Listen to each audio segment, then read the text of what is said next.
Welcome to r/entitled people, where we share stories from your lives about people who think the rules don't apply to them, and they should get what they want. Thank you, friends, for subscribing to the channel, and for so many likes. And today we have 3 great stories, so subscribe, hit the like button, and let's begin. The first story: demanding customer blames claims adjuster for job loss in auto accident fiasco.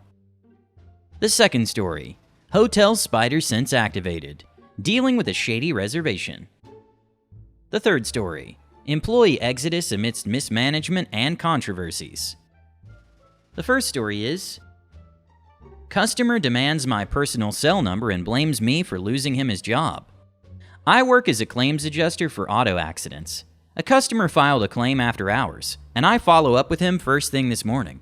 I have no info on the vehicle other than what he reported, and I inform him there's a possibility of it being a total loss. He immediately jumps down my throat and tells me he doesn't want his car to be a total loss, and he doesn't want me to have it moved to another location for an in-person inspection.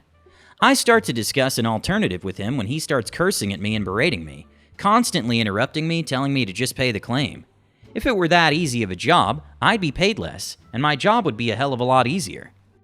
I explain that per his insurance agreement, we have to inspect the vehicle before I can make a payment for his claim, and we need to see if it is going to be a total loss or repairable. He continues to be an A, so I inform him that I will disconnect the call and try talking to him again when he's regained his composure. I hang up and go into a meeting, and he proceeds to call our customer service line over and over and over. He harassed a total of 4 women and refused to end the call until I accepted his call. I explained I was in a meeting and wouldn't be out for at least another 30 minutes or so. He continued to stay on the line with them for a few more minutes before hanging up and calling customer service again. I finally have a chance to call him back, and I explain that we can try to work with his shop in having them submit photos so we can do a preliminary check to at least see if the car is a total loss or not. He tells me he sent me photos from the night before. I explain that there were no attachments to the emails he sent me, and that we need very specific photos to have the most accurate review. He proceeds to tell me it's my job to call the shop and request them, which is what I told him at the start of the call anyway. He then demands my cell phone number. I explain that I don't have a work cell phone. He states he wants my cell phone to be able to reach me over the weekend. I informed him I will not be providing that info to him. He demanded it a few more times before stating he wanted to talk with my supervisor. I stated she was already informed of the situation and would be reaching out to him when she's able to.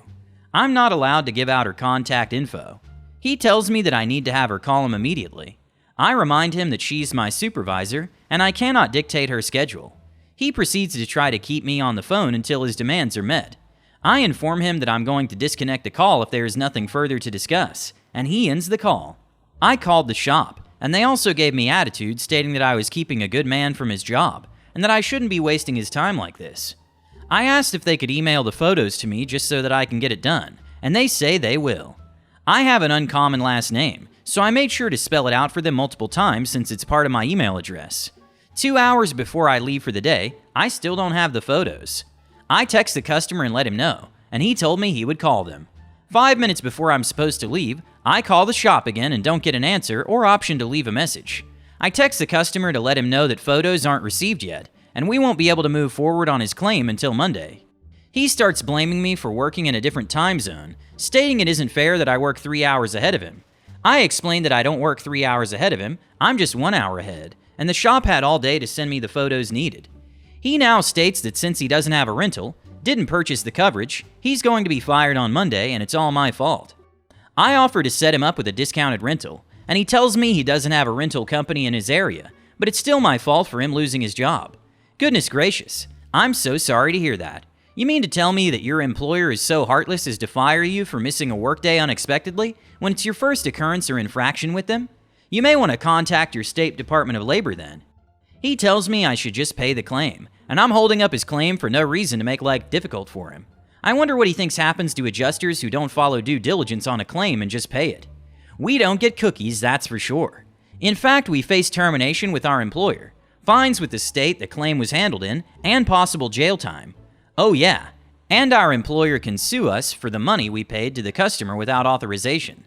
And if the customer knowingly cashes the check when they know their claim wasn't supposed to have been paid out, They get reported to the federal government for insurance fraud and sued by the insurance company for repayment of the claim.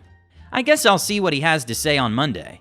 My supervisor has been reading my notes and keeping up to date with the claim, and she's going to have a very fun conversation with him, especially when all the calls exhibiting his bad behavior were recorded. ETA. This is a single vehicle accident where the customer hit a large object in the road that he absolutely should have seen. I won't state the specifics in case he's a Redditor. He did not file a police report, and he wanted to send me a photo from the scene of the accident, which took place at night, and became more irate when I stated I needed a VIN photo from the sticker inside his driver's side door. The second story is, my spidey sense is tingling. So when you've been in hospitality and hotels as long as me, and I'm sure many can attest to this, you develop a sixth sense or spider sense. Tonight, that sixth sense came into play. So I work with my favorite property management system. I don't know if this subreddit will delete the name, so we'll call it OffZ. And with OffZ, you can see the last four of the credit card.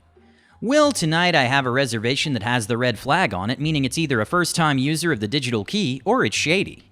It's the lower tier member, so I go with first-time user. Until I open the reservation up, first off it will bring up a check for government issue ID screen, and I have to check those off to check in the guest. I don't have time to click yes or anything if I'm just planning on viewing the reservation. Next thing, it has two names, the main name and a second name without the last names matching. No big deal, boyfriend bringing his girlfriend or fiance or vice versa. Second thing, the email matches none of the names on the reservation. It's another random name. Now the hairs on my arms are standing up. Time to authorize the card for $1. Declined. Great, it's gonna be one of those reservations, but not much I can do about it. Had we been sold out, I'd call the number and use the email to tell them they have an hour before I cancel the reservation, but it's a slow night and I'll leave it in the system. Around 2 a.m., there's 2 reservations left. One that's for 4 nights and is a high-tier member who I know because he's a regular and works for a local aerospace company in the flagged one. And at that time, a guest walks in the door and it turns out to be the flagged reservation. She immediately starts in with why can't she get her digital key? And I tell her the soft, nicer version first. She's a lower tier, so it will give you the digital key. Or once you stop by the front desk, and when you've earned the next level, you won't have to. And second, your credit card declined, so it won't give you a digital key for that either. She goes off on how it's got money on it, and she just used it for gas, yada yada yada. So I just tell her, we can get you all check-in now if you like. I would just need a photo ID and to see the credit or debit card you wish to use. She hands me both. The ID is a little worn but valid date, and her picture must be one for years ago, because she barely looks like it. Enough, but just barely. I hand back her cards and ask her to insert the card into the chip reader. See my post on that whole thing titled Pull My Hair Out, which she does, in SF. On my screen, non-sufficient funds. I tell her unfortunately that card doesn't go through. She asks to try it again. So I say okay, but this time instead of using her card to insert, she puts her phone near the tap icon and uses Apple Pay. Ding, that worked. But it didn't. We don't accept Apple Pay. It says approved and she starts putting everything away. And I say, ma'am, we don't accept Apple Pay. To which she says, yes you do. Your machine says approved. Me, the machine will approve it, but unfortunately due to our policy, we need to have you insert a card. Now here comes the tirade of, well, you already charged my Apple Pay and I'm not paying again. But policy is policy. Again, ma'am, I need you to insert a card with a card-reading chip. Your Apple Pay funds will be returned to you, but I do need a valid form of payment for my hotel. Again, her yelling that her Apple Pay is a valid form of payment. I've seen this all before. It's a card she found and put it in her Apple Pay or someone else's phone, etc. So we do the back and forth for a few minutes and the high-tier member walks in. He's seen these things too. He's one of those has 4 million points but never has time to use them, so he knows the SH we go through. At this time, I've had enough because now there's an actual guest here, and she's obviously an idiot and a scammer. I tell her, either insert a valid credit card with your name on it or leave. She looks shocked, but you know that it's the fake shock. She then says she did give me a good form of payment, and I say, then leave and I'll cancel your reservation, and if you refuse to leave, I'll call the police. Now that's where she knows she's done. She leaves tail between her legs calling me ditty names. Nothing I didn't hear in the Navy, haha, and on to the highest tier member. I hit the check-in button. With his tier, we don't need to have them insert a card. Just show ID. But with him, I ask for the last 4 of the CC, he says, and I hit the check-in button, give him his keys and cookies, and he says, people, am I right? Haha, yep. The third story is downfall of a family-owned high-end restaurant. I worked in the FOH for a high-end restaurant chain that's advertised as family-owned, but what they really mean is two of the grandsons brought it out from the family and turned it into a soulless corporation. A few months into working there, 3 of the 5 managers quit, and one of them went to HR to complain about the GM and sales managers who I guess had been doing some illegal things, taking portions of server tips, running a football pool between the guests, staff, friends of guests, whoever else was willing to give her money, and drinking on the job, among other things. They fired the 2 remaining managers after some investigation, and for a while we had a new set of management every week from whatever other restaurant in the company could spare people to help, during the busiest time of the year, Christmas season. This meant a new set of standards and expectations every week. They all wanted us to forget everything we had been doing, and do it how they did it in their own restaurants.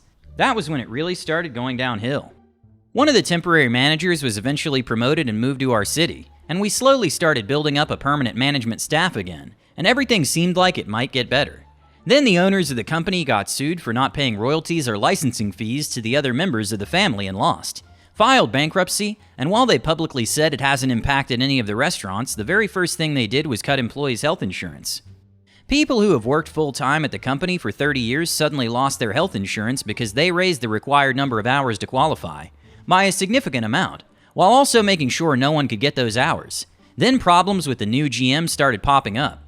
The AGM has shown me off the record that she ignores everyone's scheduling requests. And when she schedules people when they're unavailable instead of actually dealing with it, she'll just run the restaurant short-staffed, which is usually bare bones anyway.